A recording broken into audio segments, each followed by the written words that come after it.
Biz üzerimizde büyü var mı yok mu? Bazen onu gördüğümüz rüyalardan anlarız. Tıpkı bu rüyalar tekrarlanırlar. Arada bir tekrarlanır. 2-3 defa o rüyaları sen tekrar tekrar görmen gerek ki ondan emin olabilmek için.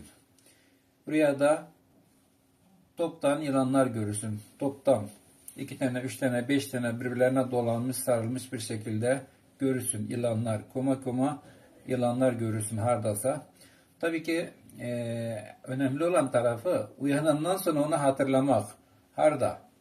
Onun yerini bilmek gerek. Rüya gördün, unuttun diye bir şey yok. Allah Teala bazen insanlara rüyasında, salih insanlara rüyasında üzerinde büyü varsa onu gösterir. Dualı, zikirli yatan insanlara tabii ki.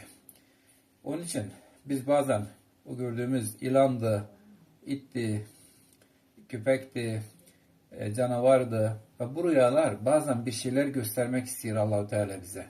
Onun için hususan da rüyada görünen yılanlar sana zarar verdi ve yoksa vermedi.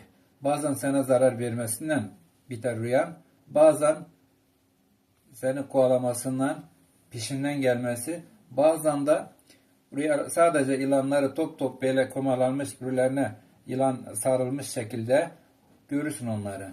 Ve bu da demek ki senin evinde, o gördüğün yerde, olabilsin evinde, olabilsin tarlada, olabilsin yolda, hardasa büyünün varlığını gösteren büyük belirtilerden bir tanesidir.